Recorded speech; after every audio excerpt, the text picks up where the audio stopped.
What's up guys? I'm Nick and this is Build Dad Build. And today it's time for some tomfoolery. That's right. We're experimenting.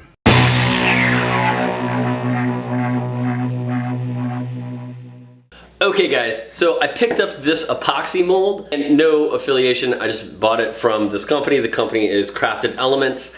But the reason I wanted to check this out is because there are no seams in this mold. Therefore, your epoxy cannot escape. You cannot have Escapee epoxy. So I wanted to try something out in here just to see how easy it demolds and things like that. So I figured I'd bring you guys along for the ride. I'm often asked what I do with my epoxy off pours. What I do is these guys. I have a couple of molds that are actually for ice cubes, but I just pour my epoxy in there. They're silicone molds, so it pops out.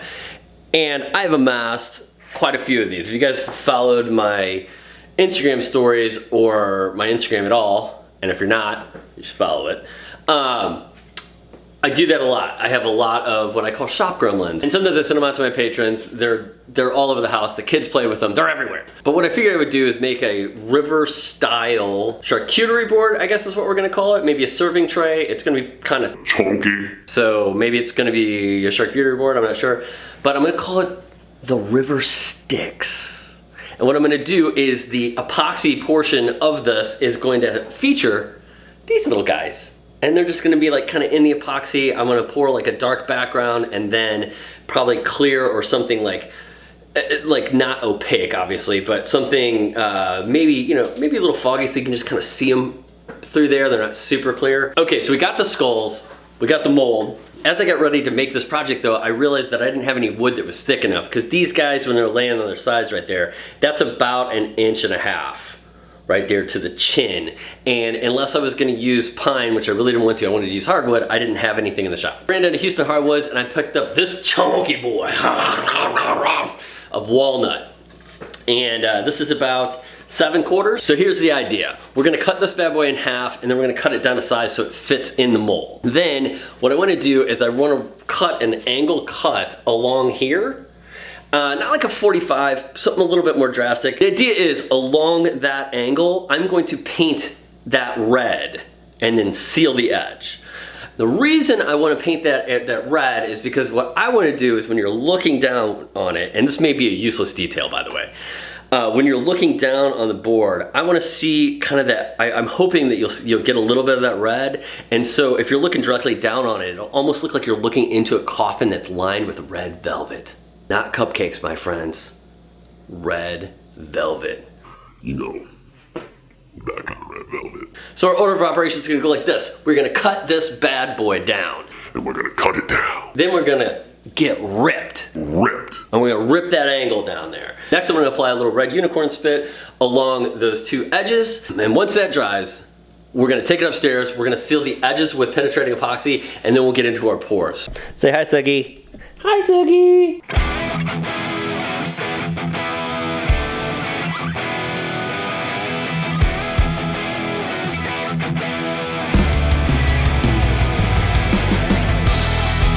Chunky.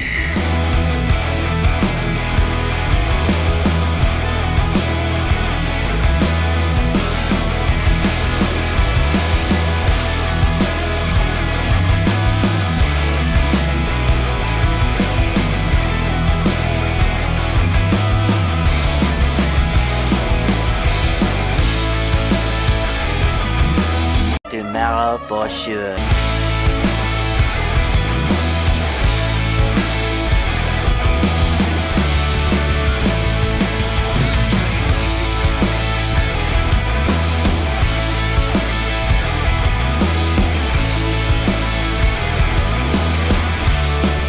Okay, that epoxy's had about a little under 72 hours to cure, but I'm gonna be doing another pour on top of it. Should be fine. It's pretty hard. That's what she said? It's probably not fully cured, but it's probably good enough to pour on top of. I did set the skulls while it was thickening, so it still was, it wasn't fully cured. You could push on it a little bit. I did that because I wanted them to kind of set into the epoxy. I might have done that a little early because the skulls did shift a little bit. I think it's still okay. I hope, the only issue I have is I have one skull that's really close to an edge that when I go to Finish this thing. a little worried that it may, I may have to cut through part of the skull. But you live and you learn, and it still looks pretty cool. Now we're gonna go ahead and pour our clear epoxy over the top. I'm a little concerned because I put a couple of clear skulls in here, and I'm afraid those are gonna kind of get washed out. We'll see how that works. Again, this is a rough draft. If this is something that I decide that I wanna repeat and maybe sell, this is my learning curve. Now, if I've said it once, I've said it 100 times. Glove up! Now let's get to work.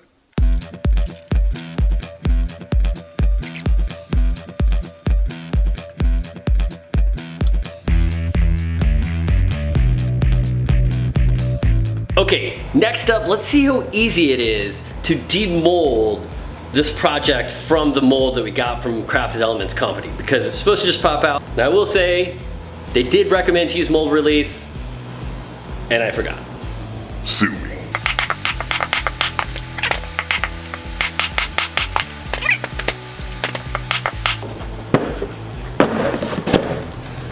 Woo! All right, that popped out pretty easy. Just a little elbow grease. If it would have had mold release on it, it definitely would have probably popped out a little easier. My biggest concern with this, and I just don't know, I mean, it seems like a significant amount of epoxy in these sides that I'm gonna have to cut off. You know, and I mean, normally you have a little bit, but yeah, it's a good ½ inch on each side, and you got a little on the top and a little on the bottom.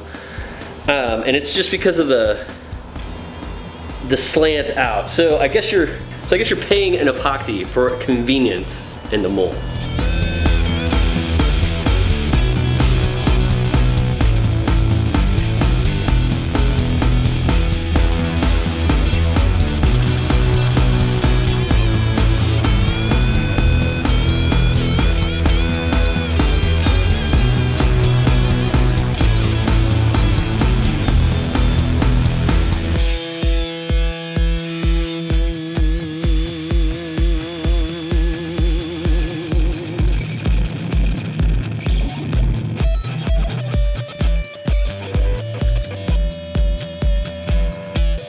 After you sand to about 220, 240, you want to make sure to raise your grain. So what you're going to do is spray water all over the board, let the grain raise, let it dry, and then come back, sand at 220 again. We're going to go to 320 on the wood, and then we'll go up to probably like 2,000 and a polish on the epoxy. A little wet sand, if you know what I'm saying.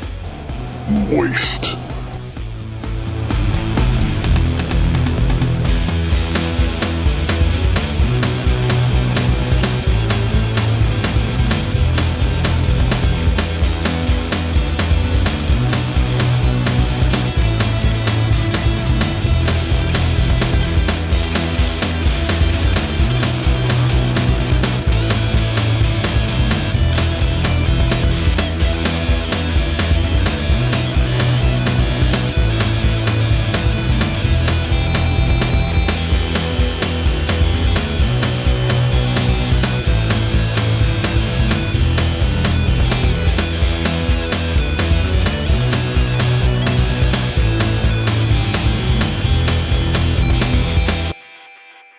All right, and here we are. What do you guys think? I would say for a first draft, I'm kind of into it. There are some issues with it, I will admit that. The first issue, I've already said, is that the clear skulls, just like, you can see right through them. Like, I was having a hard time even getting shots of it because they just look like voids on the camera. The other thing that I wish I would have done is, instead of having this cut this way, which I thought would kind of like give it this kind of cool darkening effect, and it did just that. It didn't let enough light in. I wish I would have cut it this way and turned everything over so you could see the skulls in the middle and the light would come around them. So, I mean, that's just a my bad. That's a first draft issue that we will take care of later. One other thing that I probably would have done is either gone with a clear background or a colored background. I think the black kind of loses it. However, I figure if I inverted this cut, like you wouldn't have that problem anyway. Also the red, painting the red in there just didn't do anything. However, an interesting result of that is apparently some of the unicorn spit didn't get sealed in, or it got mixed in with the penetrating epoxy and actually floated out into this epoxy. So there's like these just little wisps of red that I don't even know if they really show up on camera, but they're kind of a cool detail to have in there. Anyway, guys, come on. Again, first draft. For a first draft, I love it. This will be the one that I keep, of course. A lot of first drafts around here, and there's kind of probably a reason for that.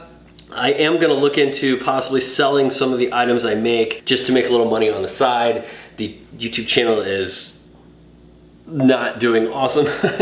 And to be perfectly honest, I need to make a little bit more money. I will, I'm kind of testing some different projects and to see something that I can kind of batch out while still making videos. Anyway, that's enough of the behind the scenes of Nick's business. I thought you guys, the next couple of videos that come out are all kind of, I'm testing different things. Kind of, I do it anyway, but there's probably some more failures in there than normal because I am testing some new stuff that I really am not familiar with.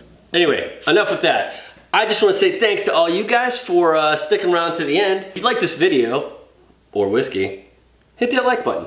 If you haven't subscribed, please consider subscribing. Subscribing to my channel is the easiest way you can support me. It doesn't cost you any money and it really helps me out with the algorithms and whatnot. And do me a favor and comment down below your thoughts on this project and what you liked and didn't like about it, because this is kind of a research for something that I may make more of. And guys, thanks so much for watching this video.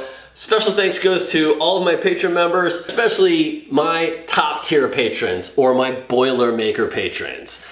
Nick the Greek, Stephen Mann, Eric Weiss, Derek Coates, Caveman Ross, Chuck Faulkner, Puffy Muffins, and Mike Penrod.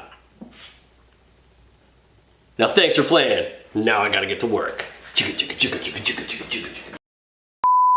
What's up guys? I'm Nick and this is Build Dad Build. And Fridays are for f***ing around. Hey Suggs. Sorry, the dog just decided to start licking my leg. Thanks Suggs, I appreciate that.